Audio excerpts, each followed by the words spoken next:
بسم الله الرحمن الرحيم. أحييكم بتحية الإسلام، تحية الخالدة، تحية مباركة طيبة من عند الله. السلام عليكم ورحمة الله وبركاته. الحمد لله رب العالمين، وبه نستعين على أمور الدنيا والدين، والصلاة والسلام على أشرف الأنبياء والمرسلين نبينا محمد المبعوث رحمة للعالمين، وعلى آله وأصحابه ومن تبعهم بإحسان إلى يوم الدين. أما بعد. Sahabat saya, pengurusi majlis, Ustaz Roshimi, Timbalan Rektor, Profesor Madya Dr. Akram, dekan-dekan, para tetamu, para pelajar, tuan-tuan dan puan-puan yang dirahmati Allah Subhanahu Wa Taala sekalian. Untuk tajuk saya, memahami Al-Quran berasaskan sunnah.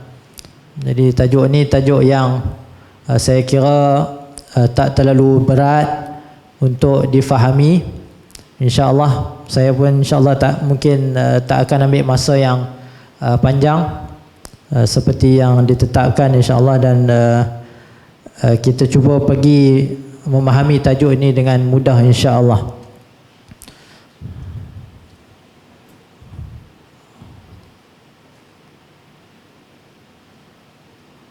Baik, saya nak mulakan tajuk ini dengan apakah hubungan kita dengan Al-Quran Al-Karim.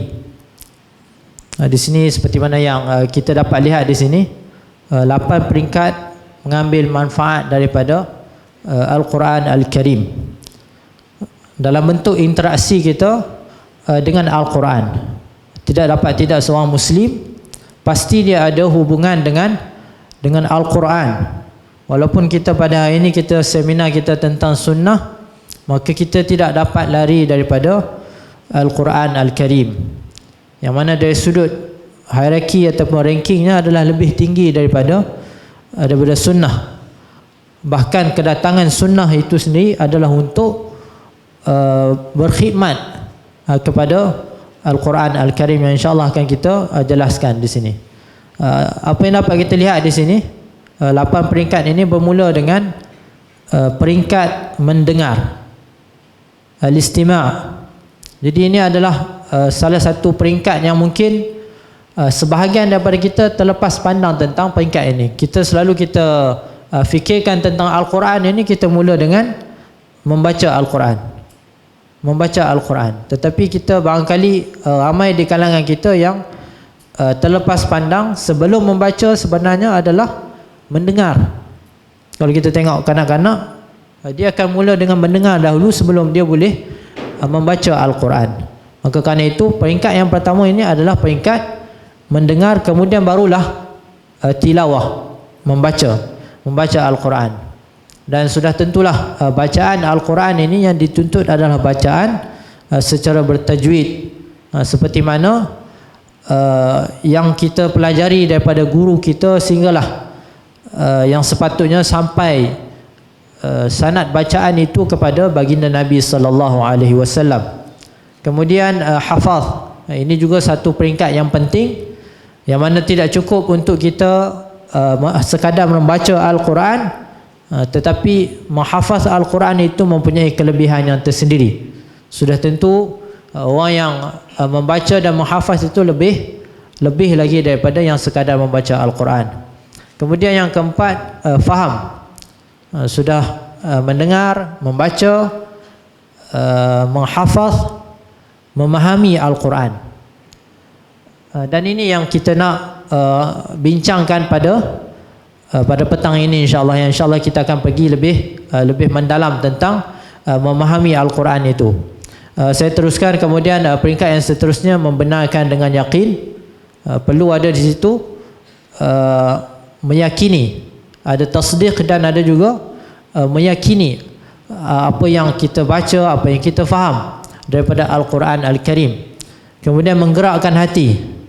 Di situ barangkali sebahagian pengkaji ataupun sebahagian penulis yang membincangkan tentang hubungan seseorang itu dengan Al-Quran, menyifatkan perkara ini dalam perkara yang disebutkan dengan tazkiyatun nafs.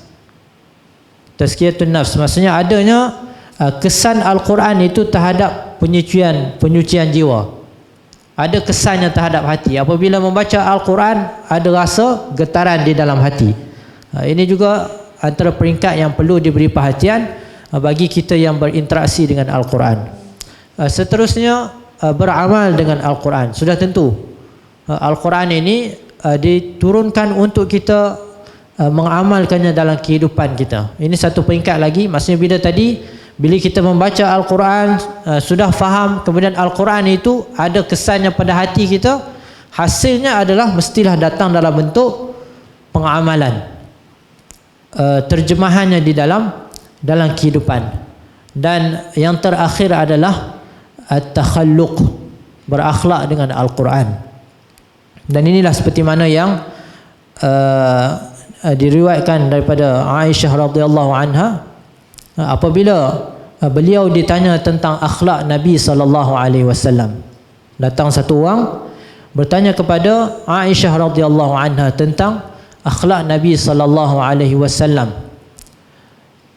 Maka Aisyah radhiyallahu anha menjawab dengan satu jawapan yang sangat cerdas, menunjukkan kecerdasan beliau, menunjukkan bahawa betapa beliau mengenali baginda Nabi SAW.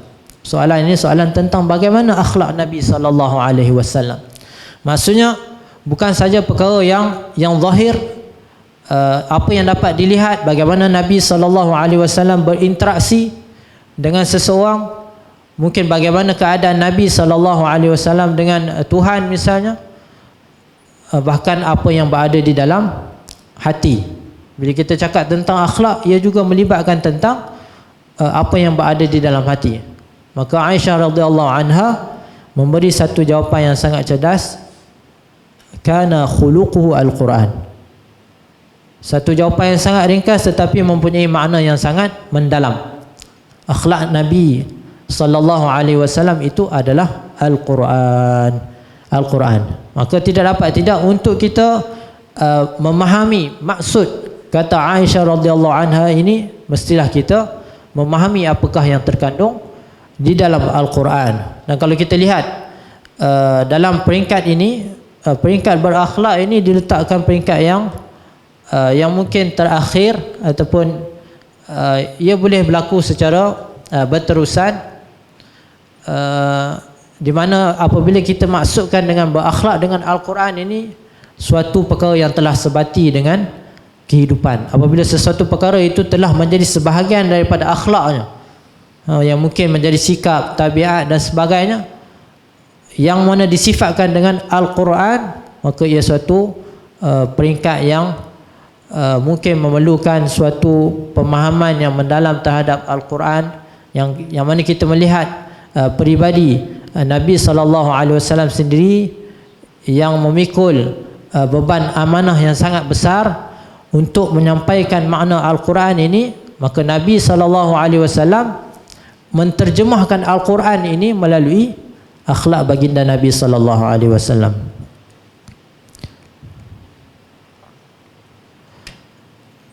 Baik, seterusnya kita nak bercakap tentang sumber-sumber tafsir. Bila kita menyebut tentang topik ini, memahami Al-Quran berasaskan sunnah, maka kita perlu mengetahui di manakah letak duduknya sunnah ini dengan Al-Quran Al-Karim. Maka kalau kita melihat kepada sumber-sumber tafsir, dalam kita cuba untuk mentafsirkan Al-Quran ataupun memahami Al-Quran, kita tengok yang peringkat yang tadi disebut faham, tidak disebut tafsir. Saya melihat tafsir ini satu peringkat sebelum daripada faham. Maksudnya untuk kita memahami Al-Quran, tafsir itu adalah prosesnya. Tafsir itu adalah prosesnya, di mana para mufassirin apabila mereka mentafsirkan Al-Quran, sebenarnya mereka cuba menjelaskan, menerangkan tentang makna Al-Quran, yang mana hasilnya kita dapat memahami apakah yang dimaksudkan oleh Allah Subhanahu Wa Taala di dalam Al-Quran. Maka kerana itu kalau kita cuba nak bezakan antara tafsir dengan faham ini, saya melihat faham itu adalah hasil yang datang selepas daripada kita mengetahui tafsir. Jadi dalam sumber-sumber tafsir, ini seperti mana yang disebut oleh Dr. Muhammad Al-Barrak di dalam At-Taisir fi Masadir Tafsir, beliau menggariskan beberapa sumber yang perlu kita lihat dan perlu kita ambil dalam kita mentafsirkan Al-Quran Al-Karim. Yang pertamanya adalah Al-Quran Al-Karim itu sendiri. Al-Quran mentafsirkan ayat yang lain. Ini ada beberapa contoh yang tapi saya mungkin cuba ringkaskan. Misalnya kalau kita tengok antara contoh yang mudah, contoh tafsir Al-Quran dengan Al-Quran ini, di mana Allah Subhanahu Wa Taala menjelaskan sendiri apakah yang dimaksudkan oleh Allah Subhanahu Wa Taala. Bahkan secara logiknya sudah tentulah Allah Subhanahu Wa Taala yang paling mengetahui kalamnya. Allah Subhanahu Wa Taala sebagai pemilik Al-Quran ini, yang bercakap dengan Al-Quran ini, sudah tentu lebih mengetahui hakikat sebenar apa yang Allah Subhanahu Wa Taala maksudkan. Misalnya satu contoh yang mudah yang boleh saya sebutkan, ayat dalam surah Al-Qadar misalnya. Firman Allah Subhanahu Wa Taala, A'udzu billahi minasyaitonir rajim. Bismillahirrahmanirrahim. Inna anzalnahu fi lailatul qadr. Wa ma adraka ma lailatul qadr. Lailatul qadri khairum min alfi syahr. Sehingga akhir surah. Ini kita lihat satu surah bagaimana Allah Subhanahu Wa Taala menyatakan pada ayat yang pertama, sesungguhnya kami menurunkan Al-Quran itu pada malam Al-Qadar. Kemudian Allah Subhanahu Wa Taala bertanya, wa ma adraka lailatul qadar. Wa ma adraka ma lailatul qadar. Tahukah kamu apakah itu malam Al-Qadar? Maka ayat yang selepasnya itu menafsirkan ayat yang sebelumnya. Ini satu contoh yang mudah bagaimana Al-Quran mentafsirkan ayat yang lain, walaupun ada pecahan-pecahan dan perincian-perincian yang lain. Seterusnya sumber yang lain adalah sunnah nabawiyah. Ini insya-Allah kita akan detailkan nanti. Kemudian yang ketiga, tafsiran sahabat. Tafsiran sahabat juga menjadi satu sumber penting di dalam mentafsirkan Al-Quran. Kerana para sahabat ini dia ada privilege, kelebihan berbanding dengan orang yang lain. Selain daripada Nabi SAW, maka suatu kumpulan ataupun generasi yang mempunyai autoriti yang paling tinggi di dalam sumber-sumber hukum ini adalah para sahabat radhiyallahu anhum ajma'in. Di mana mereka ini berada bersahabat dengan baginda Nabi SAW, berada hadir ataupun wujud ketika mana Al-Quran itu diturunkan. Maka kerana itulah kefahaman mereka terhadap Al-Quran, kefahaman mereka terhadap sunnah, dan pengamalan mereka terhadap hukum-hukum syarak mempunyai keistimewaan berbanding generasi-generasi selepas daripadanya. Maka kerana itu tafsiran sahabat ini ada tafsirannya yang berbentuk yang kita boleh hukumkan sebagai marfu'. Hukumnya itu lebih kurang sama level dengan hadis yang marfu' apabila tafsiran itu datang pada perkara-perkara yang bersifat ghaibiyat. Maksudnya yang tidak mungkin mereka ini berijtihad berdasarkan pandangan mereka. Sudah tentu kefahaman itu datangnya daripada sumber, sama ada sumber Al-Quran ataupun sumber sunnah itu sendiri. Dan di sana ada juga, tanpa kita menafikan, ada juga ijtihad mereka sendiri di dalam memahami Al-Quran. Kerana tidak dapat dinafikan mereka, para sahabat ini adalah ahli di dalam bahasa. Mereka adalah orang Arab yang asli, yang bertutur dengan bahasa Arab secara fasih. Bahkan Al-Quran itu diturunkan ketika zaman kegemilangan bahasa Arab. Maka kerana itu mereka mempunyai banyak keistimewaan di dalam memahami Al-Quran. Seterusnya pada perkara yang keempat, bahasa Arab. Ini juga perkara yang mudah untuk kita faham kerana Al-Quran itu diturunkan di dalam bahasa Arab. Maka tidak dapat tidak, untuk memahami Al-Quran mestilah menguasai bahasa Arab. Mestilah menguasai bahasa Arab. Begitu juga dengan hadis-hadis Nabi SAW juga di dalam bahasa Arab. Nabi SAW bertutur di dalam bahasa Arab. Yang saya sebutkan tadi, wahyu ini turun ketika mana bahasa Arab itu telah mencapai kegemilangan, kepada kemuncak bahasanya, di mana bahasa ini menjadi suatu medan dipertandingkan. Kita biasa kalau dalam kalau kita belajar bahasa Arab ni, kita akan jumpa tentang mu'allaqatis sab', maksudnya syair-syair yang dipertandingkan, dan sebagai menghargai syair yang hebat ini digantung di kelambu Kaabah. Zaman itu memang zaman masyarakat mempertandingkan bahasa, dan ketika itulah Al-Quran diturunkan dengan di dalam bahasa Arab. Dan Nabi SAW juga merupakan satu karakter yang berada di dalam masyarakat ketika itu, yang bertutur dengan bahasa Arab yang belum tercemar ketika itu. Jadi maka kerana itulah sangat penting untuk menguasai bahasa Arab sebelum memahami Al-Quran dan juga Sunnah. Jadi kita di Kuwait, saya ambil kesempatan sikit, kita alhamdulillah dengan tertubuhnya Fakulti Al-Quran dan Sunnah ini, kita ada jabatan Al-Quran, kita ada jabatan Sunnah, dan kita ada jabatan bahasa Al-Quran dan Sunnah. Fungsinya adalah untuk kita, bukan saja seseorang itu di bawah Fakulti Al-Quran dan Sunnah ini bukan saja memahami Al-Quran dan Sunnah, bahkan melalui jabatan bahasa Al-Quran dan Sunnah ini kita mengahwinkan. Kalau kita boleh guna istilah itulah, ada sinergi di situ, di mana kunci besarnya adalah pada bahasa. Pada bahasa, maka sesiapa yang menguasai bahasa yang kita sebut dengan bahasa Al-Quran dan Sunnah ini, insya-Allah dia akan mempunyai kunci besar untuk memahami Al-Quran dan Sunnah. Matlamat akhirnya adalah ke arah memahami Al-Quran dan Sunnah melalui jalan bahasa, dan yang terakhirnya adalah pandangan dan juga ijtihad. Ini menunjukkan syumuliah agama ini dan juga keanjalan Al-Quran ini yang relevan pada setiap masa dan keadaan, dan sentiasa terbuka kepada pandangan dan ijtihad. Karena itu bukan satu perkara yang pelik, sehingga ke hari ini kita masih lagi cuba untuk memahami Al-Quran. Kalau kita aktif membaca tulisan-tulisan para ulama, sehingga ke hari ini penulisan-penulisan berkenaan dengan Al-Quran ini masih lagi subur. Bahkan sentiasa ada perkara-perkara baru yang dihidangkan kepada masyarakat. Misalnya kalau kita tentang istilah tadabbur Al-Quran misalnya, dalam beberapa tahun kebelakangan ini, saya kira mungkin dalam 5 tahun ini, begitu rancak usaha untuk mentadabbur Al-Quran. Kita dulu mungkin kita biasa dengan istilah tafsir saja. Hari ini orang bercakap tentang tadabbur Al-Quran. Esok mungkin orang cakap tentang refleks Al-Quran, dan macam-macam istilah lagi, yang mana semuanya adalah dalam kerangka untuk memahami dan juga menterjemahkan Al-Quran dalam kehidupan. Baik.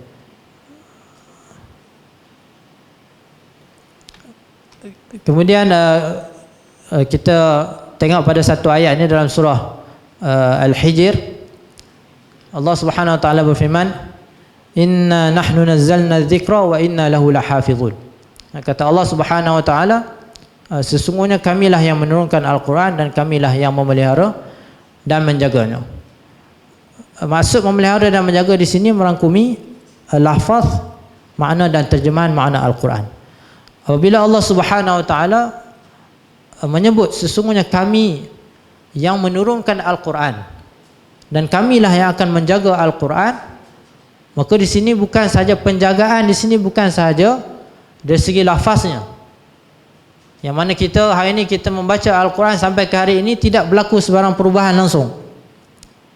Semenjak ia diturunkan sehinggalah ke hari ini, karena ia terjaga melalui para hufaz, yang menghafaz Al-Quran. Bahkan kesabitan Al-Quran itu yang menjadi sumber utamanya adalah apa yang dihafal, bukan apa yang ditulis. Kerana para penghafaz Al-Quran ini telah mencapai ke suatu peringkat mutawatir, satu jumlah yang sangat ramai. penghafaz Al-Quran ini di seluruh dunia sangat ramai sehingga tidak terhitung. Maka kerana itu ia dijadikan sebagai sandaran yang paling utama dari sudut menetapkan huruf-huruf Al-Quran.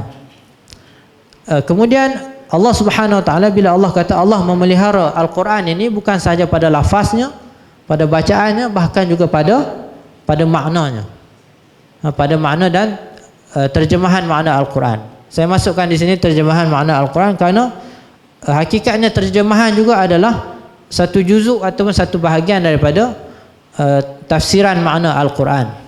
Cuma bezanya terjemahan ini berlaku proses alih bahasa kepada bahasa yang lain, melibatkan bahasa yang lain. Tetapi untuk berlaku terjemahan itu mestilah bermula dengan pemahaman terhadap makna Al-Quran. Maka kerana itu saya melihat terjemahan makna Al-Quran ini adalah satu juzuk daripada tafsiran Al-Quran itu sendiri.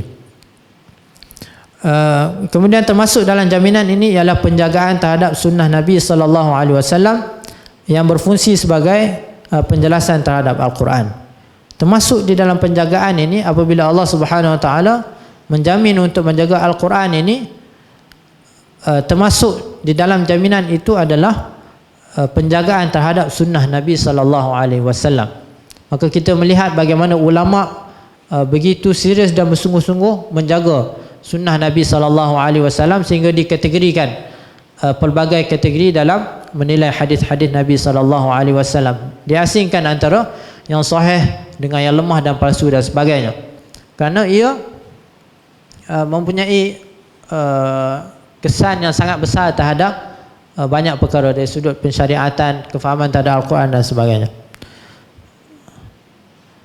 Seterusnya pada ayat ini, tak boleh nak baca ayat ni.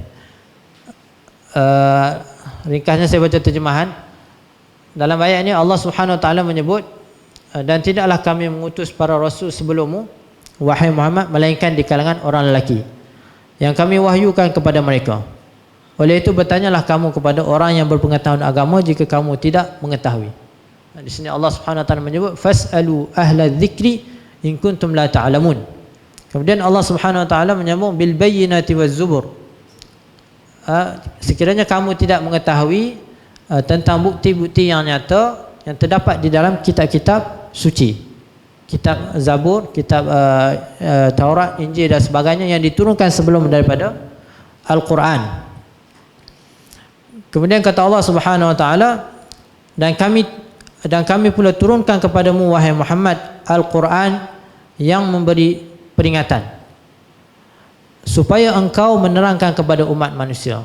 Saya nak highlightkan di sini di mana apabila Al-Quran diturunkan, Allah Subhanahu Wa Taala memerintahkan untuk Nabi SAW menerangkan Al-Quran litubayyinahu linnas, akan apa yang telah diturunkan kepada mereka dan supaya mereka memikirkannya.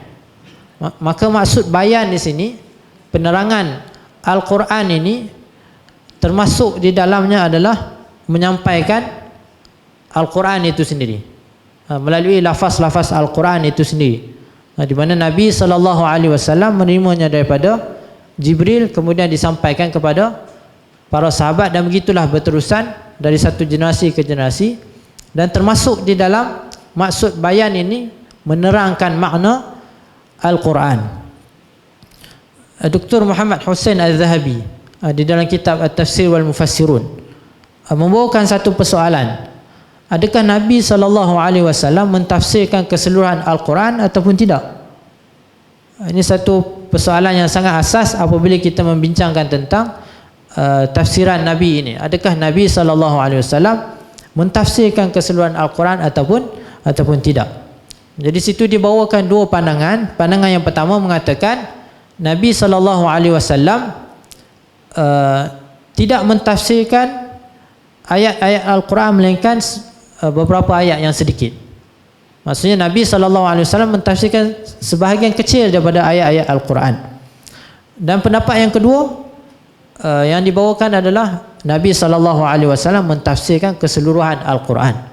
Kemudian dibawakanlah hujah-hujah, banyak pelbagai hujah, kerana antaranya adalah ayat ini di mana menjadi tanggungjawab Nabi SAW untuk menyampaikan Al-Quran, untuk memahamkan umat ini tentang makna Al-Quran. Sekiranya Nabi SAW tidak menyampaikan Al-Quran ini, maka baginda Nabi SAW telah gagal untuk menjalankan tugas kenabian.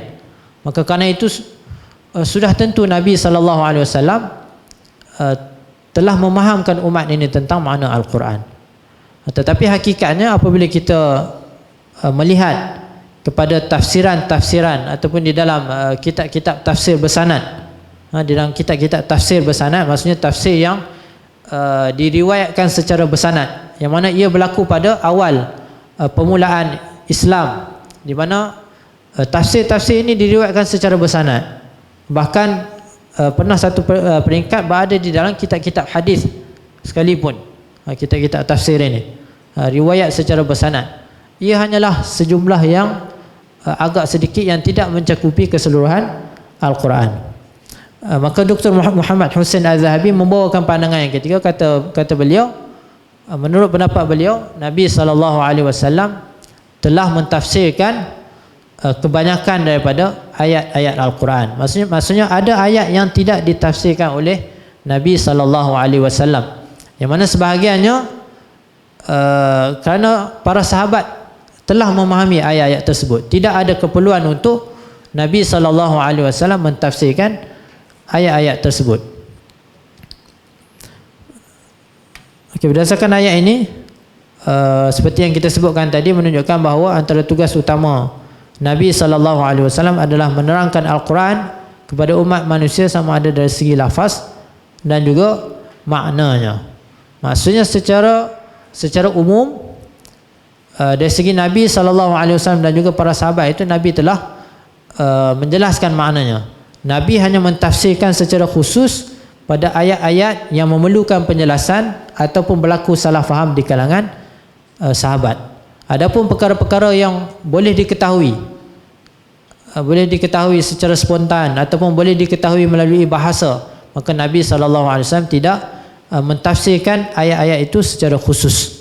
Seperti mana yang kita lihat dalam kitab-kitab tafsir semasa macam kita ni, mengikut turutan ayat demi ayat dan surah demi surah.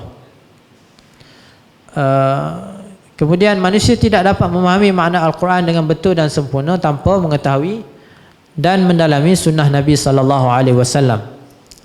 Ini juga saya kira antara perkara yang mudah untuk kita faham. Saya ikutkan juga di sini kata-kata Al-Auza'i rahimahullah yang dinukilkan oleh Zarkashi di dalam kitab Al-Bahr Al-Muhit, Al-Kitabu ahwaju ila sunnah minas sunnati ila al-kitab. Apabila kita melihat dua sumber ini, Al-Quran dan juga sunnah ini, sudah tentulah sunnah itu menjadi tafsiran kepada Al-Quran. Al-Quran lebih memerlukan penjelasan dan penerangan daripada sunnah ini untuk kita memahami Al-Quran itu sendiri. Baik, memahami Al-Quran dengan sunnah boleh dibahagikan kepada dua bahagian. Ini sekarang kita cuba masuk lebih fokus tentang topik yang kita bincangkan ini. InsyaAllah saya takkan terlalu panjang. Yang pertama, dalam kita memahami Al-Quran dengan sunnah ini, kita boleh bahagikan Al-Quran ini kepada sunnah ini kepada dua bahagian. Yang pertama yang kita sebut dengan tafsir dengan sunnah secara langsung, ataupun apa yang kita sebut dengan tafsir nabawi, iaitulah apabila Nabi SAW mentafsirkan ayat-ayat yang tertentu, keluar daripada lisan Nabi SAW mentafsirkan ayat-ayat tertentu secara jelas, secara sarih, maka ini dapat kita sifatkan dengan ataupun kita sebut dengan tafsir nabawi. Yang kedua, tafsir dengan sunnah bukan secara langsung. Maksud bukan secara langsung ni adalah juga menggunakan sunnah, tetapi bukan yang keluar daripada mulut Nabi SAW. Boleh kita sebutkan dengan ma yustafadu minal hadis. Maksudnya kita para pentafsir di dalam memahami, cuba untuk memahami Al-Quran ini menggunakan hadis, menggunakan kefahaman mereka terhadap hadis untuk memahami Al-Quran. Maka di situ ada sedikit perbezaan Yang tafsir Nabawi ini memang keluar daripada mulut Nabi SAW, ataupun yang kedua ni lebih kepada apa yang diproses daripada sunnah untuk memahami Al-Quran.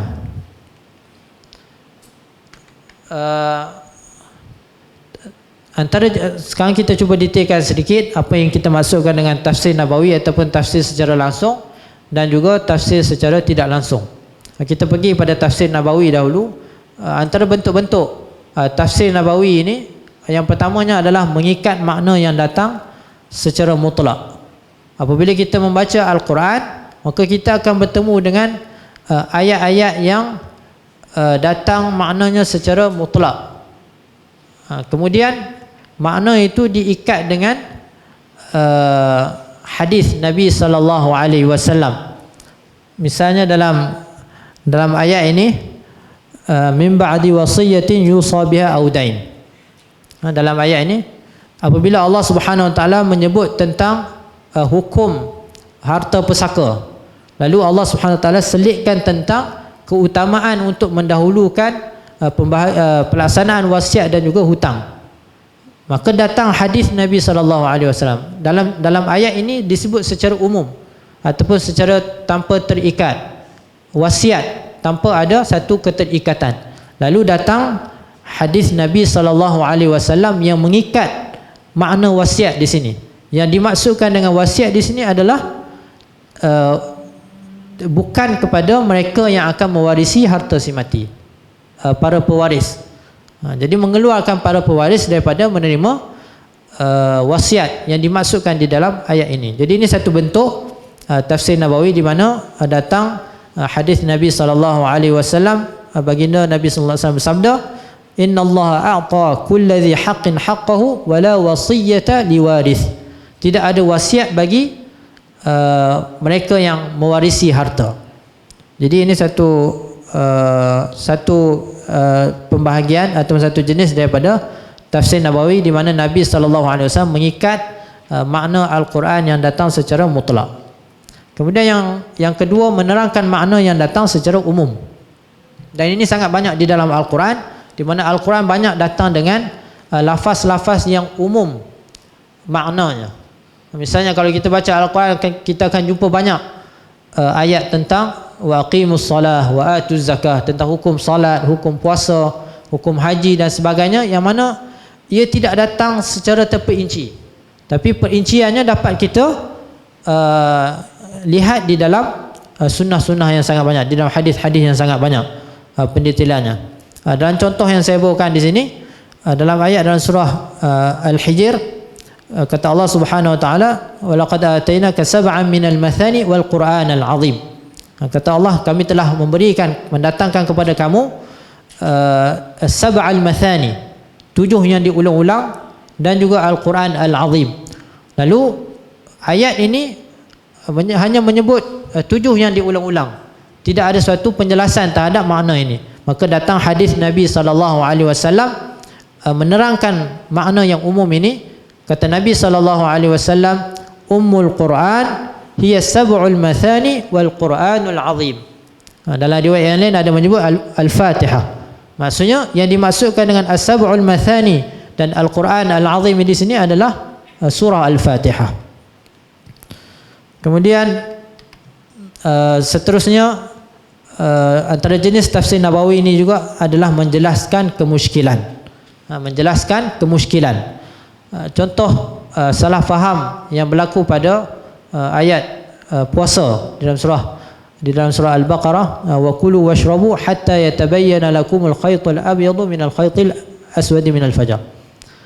Jadi ini berlaku salah faham di kalangan sahabat, di mana mereka memahami ayat ini secara literal.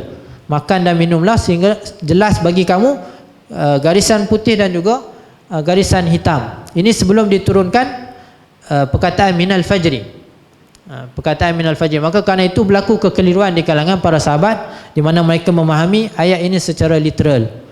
Lalu Nabi SAW membetulkan salah faham tersebut, di mana Nabi SAW mengatakan wa kulu washrabu hatta, pada ayat ini fakana rijalun idza aradu as-sawm rabata ahadun fi rijlihi al-khayt al-abyad wal khayt al-aswad ولم يزل يأكل حتى يتبين له رؤيتهما فأنزل الله بعد من الفجر فعلموا أنه إنما يعني الليل والنهار.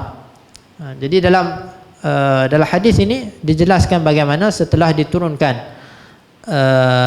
perkataan minal fajri, maka fahamlah para sahabat bahwasanya dimasukkan dengan garisan di sini bukanlah garisan secara literal, iaitu benang putih dan hitam, tetapi dimasukkan dengan siang dan malam.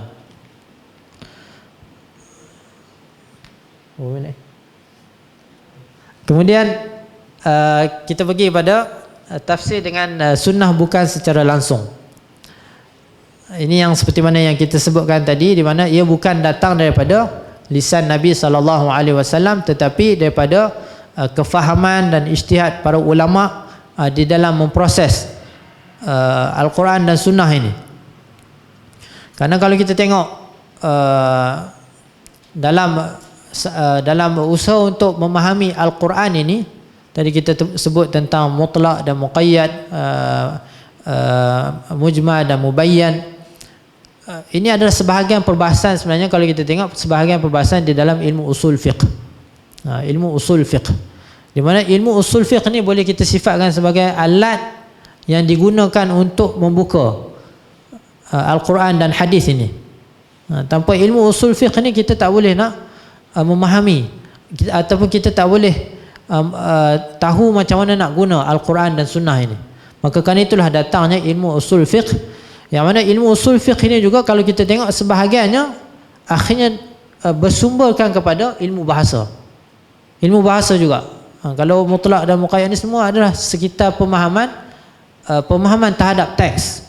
Macam mana kita nak berinteraksi dengan teks Al-Quran dan teks hadis ini, dan apakah alat yang kita nak gunakan.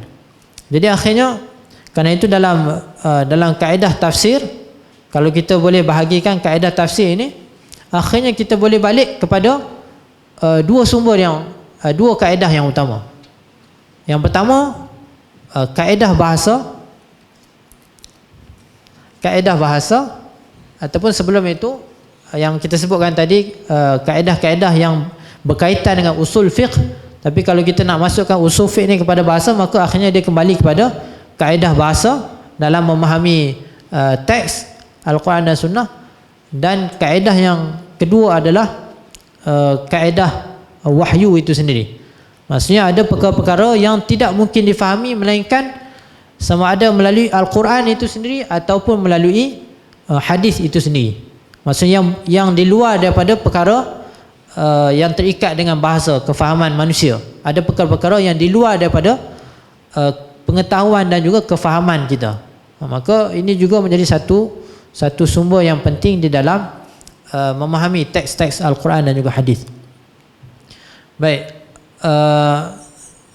dalam memahami, dalam mentafsirkan Al-Quran ini dengan sunnah yang bukan secara langsung, yang pertama antaranya mendatangkan hadis yang bersesuaian dengan makna sesuatu ayat.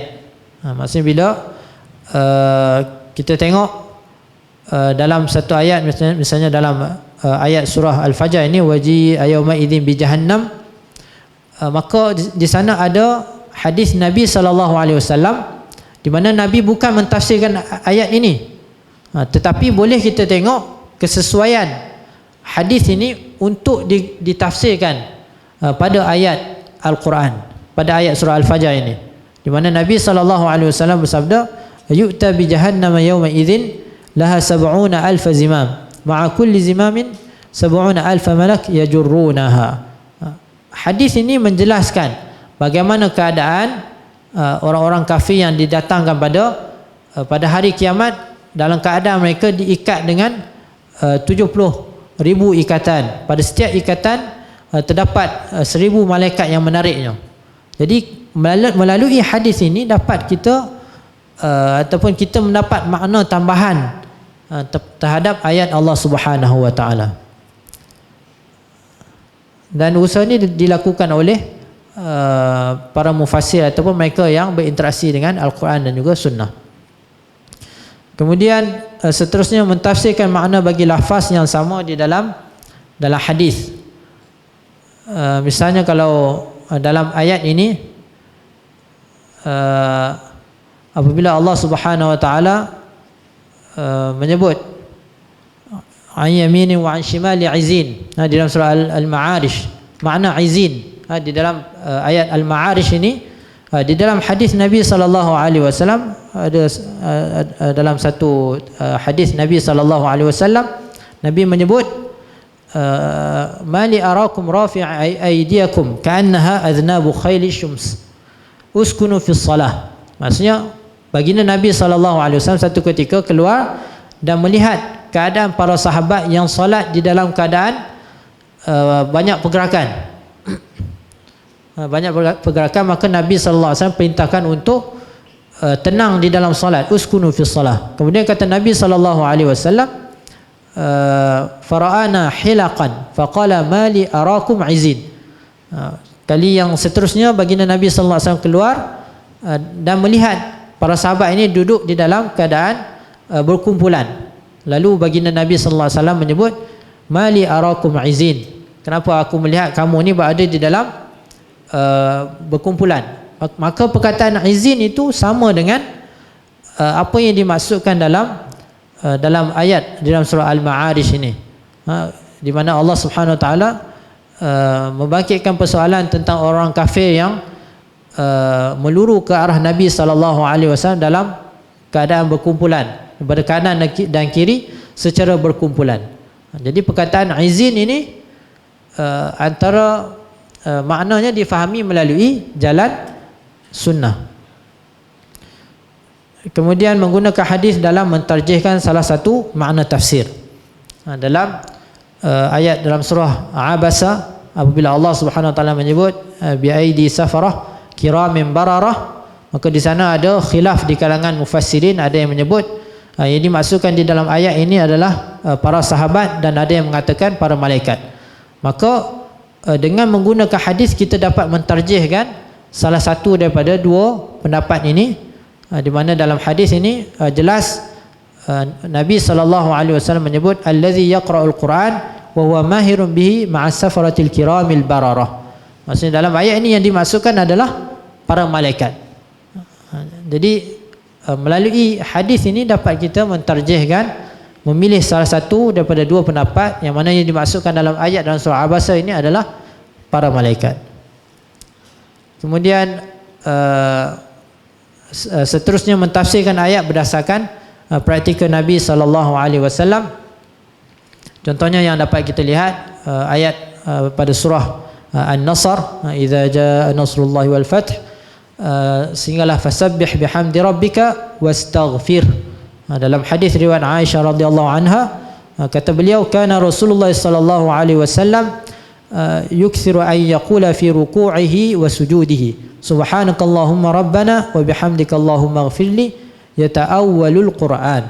Kata Aisyah radhiyallahu anha, apabila turunnya ayat ini daripada surah An-Nasr ini, maka Nabi sallallahu alaihi wasallam mula memperbanyakkan ketika rukuk dan sujud memuji Allah Subhanahu wa taala dan bertasbih kepada Allah Subhanahu wa taala dan memuji serta memohon keampunan daripada Allah Subhanahu wa taala, sebagai mentafsirkan makna ayat fasabbih bihamdi rabbika wastaghfir. Maka hendaklah kamu bertasbih dan memuji Tuhan kamu dan mohonlah pertolongan Allah Subhanahu wa taala. Maka kerana itu yang kita mulakan tadi, habis dah. Okey, sikit lagi. Dah, ni yang last ni. Lepas ni kesimpulan. Yang kita sebutkan tadi tentang berakhlak dengan akhlak Al-Quran ni satu perkara yang saya kira sangat penting untuk kita letakkan dalam objektif kita dalam kita berinteraksi dengan Al-Quran ini, di mana perkara sendi yang paling utamanya adalah seperti mana yang disebut oleh Aisyah radhiyallahu anha, kana khuluquhu Al-Quran. Bagaimana Nabi sallallahu alaihi wasallam sentiasa berusaha untuk berakhlak dengan akhlak Al-Quran. Dalam arti kata yang lain, menterjemahkan makna Al-Quran itu di dalam kehidupan. Okay, jadi sebagai kesimpulannya, dapat kita simpulkan daripada beberapa pembentangan yang singkat ini, sunnah merupakan salah satu sumber utama dalam memahami Al-Quran dengan betul dan sempurna. Yang kita sebutkan tadi, tidak mungkin untuk seseorang memahami Al-Quran dengan betul dan sempurna sehinggalah dia mendalami dan menekuni sunnah. Nabi sallallahu alaihi wasallam. Bahkan ia adalah syarat penting dalam menunaikan hak Al-Quran sesuai dengan matlamat penurunan Al-Quran. Ini yang kita maksudkan tadi dengan at-takhalluq bil Al-Quran, berakhlak dengan Al-Quran Al-Karim. Dan pemahaman terhadap Al-Quran berasaskan sunnah ini boleh datang secara langsung daripada Nabi sallallahu alaihi wasallam atau secara tidak langsung. Maksudnya bighadin nazar, sama ada kita melihat sumber sunnah itu datang sendiri daripada lisan Nabi sallallahu alaihi wasallam ataupun apa yang diproses daripada sunnah Nabi sallallahu alaihi wasallam, sekiranya natijah akhirnya dapat memberi pemahaman kepada Al-Quran Al-Karim, maka ia adalah diterima insya-Allah. Jadi sekadar itu saja, wallahu taala a'lam. Wassallallahu ala nabiyyina Muhammad wa ala alihi washabbihi wasallam.